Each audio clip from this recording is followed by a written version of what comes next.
In high school, my best friend's name was Alice. We were totally inseparable. We did everything together. My mom used to say we were joined at the hip. On the weekends, we had sleepovers on both Friday and Saturday night. Every weekend. And sometimes we would go on little adventures. She was a year older, so she already had friends who were in college in the Boston area. Alice was a senior at the time and had been texting this college boy. And on one Friday night in January, he told Alice to meet him at his frat. So Alice and I decided to go. Not gonna say which college or frat it was. And we show up, and I was expecting a classic frat situation. Red Solo cups, pong, a guy pissing in the corner, another girl throwing up in the corner, kind of a classic situation. But what we arrived to didn't seem like a frat at all. It was really weird. First of all, when the guy opened the door, it was pitch black, except there was writing on the walls that was neon green and glowing. And most of it was random words. Except there were two creepy phrases that caught my attention. Turn around and are you really here? So I look at Alice and I'm like, Alice, I do not think we should be here. But she really wanted to see this guy she was texting. So she was like, come on, let's just go in. So I have a bad feeling about this place, but Alice really wants to keep going. She said the guy texted her and told her he's further back in the frat. And it feels like we're the only girls there. I haven't seen a single other woman, and all the men are really disgusting. They're all sweating, but it wasn't even that hot inside. They looked totally out of it, and they're staring at us as we walk by, and it felt really predatorial. Finally, Alice sees the guy she's looking for, and he's absolutely passed out on the couch. Also super sweaty and disgusting. It's also only like 11 p.m. at this point. No one should be that trashed at 11, even at a frat. She goes up and tries to say hi to him, and he can't even figure out who she is. So I grab Alice's arm and I'm like, Alice, we should leave. He's not okay. Everyone else seems like they're on intense drugs, and it just does not feel safe here. And I thought when we left that frat, we were leaving the creepiest part of the night, and that the rest of the night would be peaceful and chill. But when we got on the train to go home, that's when things got really dark. Crazy ass story time about how I almost got away with sneaking out. A little background information. It was the summer of my sophomore year in high school, and my parents are super strict. Like, they had a tracker on my phone, they had a tracker in my car, they have cameras all over my house, and my curfew was 7:30 even on weekends. Well, this boy that I really liked was throwing this party, and I begged my parents to go, and of course they said no. So my friends and I came up with this elaborate plan on how I was going to sneak out of my house and go to this party. Well, one of my friend's brothers had his license. So at 11 o'clock, after everybody fell asleep, they parked in my neighbor's driveway. Before everybody fell asleep, I made sure to put my ladder up to my window from my bathroom. And because it was in the back of the house, there were really no cameras around there. Well, skip ahead, I couldn't get down the ladder. So my friend's brother had to come around and try to move the ladder. But I was still too scared to go down the ladder by myself. So her brother crawled up the ladder. And once he was on the roof, he tried to help me get down. Well, then he fell like for part two. About how I almost got away with sneaking out. So like I said, he fell off the roof. Let me elaborate on that. So while I was going down the ladder, my foot slipped. So he grabbed a hold of my hand and I started falling along with the ladder. So then he grabbed a hold of the ladder, tried to pull it back, but when he did that, he flipped over the ladder. Well, he fell through this glass table that was on the deck that was around my pool, and everybody in my house woke up. My dad came running outside. Oh, and her brother wasn't moving after that. So my dad called an ambulance, and my friend who was with her brother had to call her parents. And pretty much after that, I got grounded for a full year. I didn't have a phone or anything. They took my car away. They also drilled my windows shut. My friend didn't get grounded because her parents knew that she was going to this party. Oh, and her brother was in a coma for 3 months. In high school, I had a friend who lived in this old, small apartment building. And on the first floor was this old guy named Dave who had apparently lived in the building forever. And no one really knew what Dave's deal was. The only time people saw him is when he walked outside to walk his tiny dog. But other than that, he never left his apartment. He had a nephew who delivered him groceries once a week. My friend just assumed that Dave was too old or had some sort of sickness that prevented him from leaving the house. One day, my friend was coming home from school and Dave's nephew was leaving the apartment building. And my friend is really sweet, so she was like, hey, I know Dave sometimes has troubles getting out of the house, so if you ever need me to go over there and bring him something, let me know. I'm always happy to help. And the nephew looked really shocked and terrified. He was like, no, you should never go over to Dave's ever. And then he got really awkward and he was like, okay, gotta go, bye. And then a few weeks later, my friend was coming home from a Halloween party late at night. And when she got inside her apartment building, Dave's door on the first floor was wide open and it was pitch black inside his apartment. But then she heard something behind her.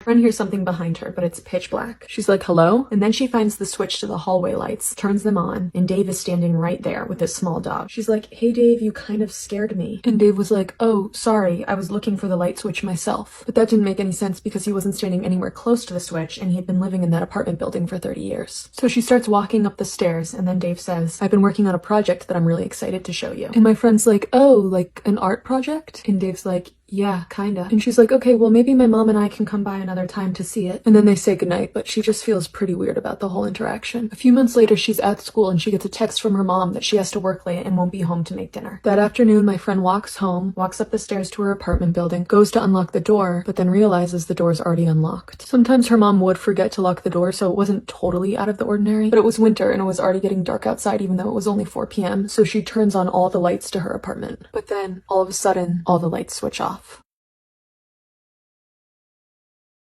Tries to switch all the lights back on, but they're not working anymore. And all of a sudden, she's finding it really hard to breathe. She's afraid she might faint, so she kneels down onto the floor. Then suddenly she feels sharp nails running down her back. And she tries to move, but she feels so weak that she can't. She turns around to see who it is, but before she can, she blacks out. The next thing she remembers is waking up in a hospital bed, and her mom is sitting next to her looking really worried. Her mom's like, everything's okay, there was a carbon monoxide leak in the apartment, and you passed out. The nurse is like, in the next few weeks, you may feel tired or sluggish or have hallucinations. Don't worry, that's totally normal. And my friend is like, what about the back scratches? Her mom's like, what are you talking about? So she runs to the bathroom, pulls up her hospital gown, and there are 4 dark scratches on her back. When she comes back from the bathroom, her mom looks concerned and she goes, honey, there's also something else you should know. Dave, who lived on the first floor, passed away, and they've been cleaning out his apartment and they found something. And it might freak you out, but I feel like you should know about it.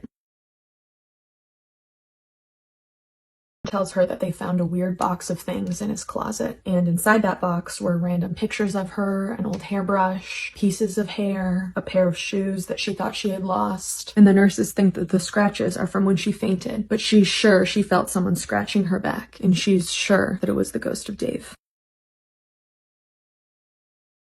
When I was a freshman in high school, my family was going through a difficult financial time. We had to move to a smaller apartment in Boston so that we could afford living in the area. So we moved into this really small apartment, and the building where the apartment was in was really bizarre because it didn't even really look like an apartment building. It was technically an office building. We were on the 3rd floor, and then on the 2nd floor was a small law office. And then the weirdest one on the bottom floor, which was really the basement of the building, was a massage parlor. None of the people who worked at the massage parlor spoke English. They were all young women, and the name of the parlor was Tulips Massage. Tulips, like the flower. Love those pink tulips. But it also most definitely had a double meaning. Like, she has 2 lips. Blech. So I was 14, and I would get home at like 3 and see these sketchy middle-aged men walking into the building. Nasty, dumpy, gross, sad, sad men. One time I walked home into the building and there was this man standing at the entrance. And he gave me this weird look when I walked in, and I just ignored him and started walking up the stairs, and I could hear him walking up behind me. I thought, okay, maybe he's going to the law offices on the 2nd floor, but then he followed me up to the 3rd floor, where my apartment was. So this man followed me up the stairs, and when I got to my apartment door, I turned around and I was like, what are you doing? He was like, I thought you were leading me to my massage. And I was like, ew, no, the massage parlor's in the basement. He was like, so you don't work here? And I was like, no. And this was the creepiest part. He goes, well, that's too bad. And then he walked away. So later that day, I go for a run. And other than our sketchy apartment building, the rest of the street was really residential and nice. One of our neighbors, Peter, was gardening out front. And he said hi, and he asked how I liked living in our new place. And I said it was fine. And then I asked if he knew anything about the massage parlor. And he didn't really answer my question, but responded in a really weird way. He was like, you know, a lot of people have been living on this street for a long time, and some are friends and some aren't. And then he walked away, and I was like, whoa, did Peter just explain to me how a neighborhood works? Obviously, Peter didn't answer my question at all, and I was still really creeped out by the massage parlor. Then a few days later, I was walking home from school, and all of a sudden I hear the sound of leaves crackling behind me, like the sound of footsteps. And I turn around, and it's the same man from the apartment building. I am going to be telling you a scary childhood story. When I was 2 years old, my mom passed away. My dad wasn't in the picture, so I went to go live with my grandparents. My grandparents lived in a super old home that was built in the 1800s. I was a very imaginative child. So when I told my grandparents that I used to see people in the house, they just didn't believe me. There was one lady in particular that I would always see. She would sit at the end of my bed and watch me fall asleep. I wasn't scared of her because I thought she was an actual person. Plus, I was super little, so nothing even crossed my mind. At this point, I was like 4 or 5 years old. I remember her talking to me constantly. She even sang me the song Rockabye Baby to get me to go to bed one night. Every single day when I would get home, I could see her in my window. At that point, I thought she was just waiting for me. She just wanted to be my friend, right? But as I got older, things started to get really weird between me and her. She wasn't this nice lady anymore. Stay tuned for part 2.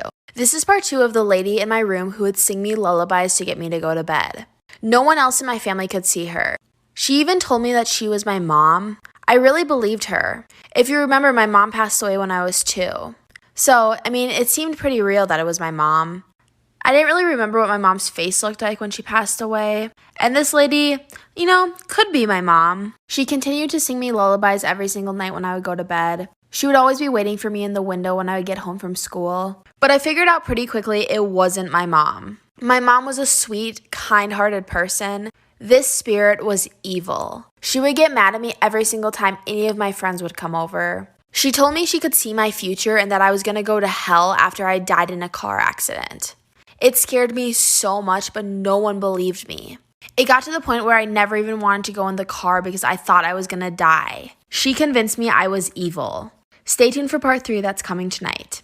This is part 3 of the lady who used to sing me lullabies to get me to go to bed. This spirit was evil, and she started to convince me that I was evil too. She convinced me that I would go to hell because I was a horrible child, even though I wasn't. She convinced me that every single person in my life hated me. She even started to control my dreams, and I would wake up every single night screaming at the top of my lungs from a night terror, and she would be sitting at the end of my bed. This went on for years. When I turned 9, my grandpa passed away. And because it was a really big house, me and my grandma moved to a different house. And the evil spirit was just gone. I never saw her again. But was she really gone? When I was 15, I went to a psychic. The moment I walked into the room, she could feel a dark energy enter the room. She told me that someone was following me every single step I took. And when she said that, I knew exactly what she was talking about. After that, I went to a medium, and after many sessions with her, the dark presence was finally gone.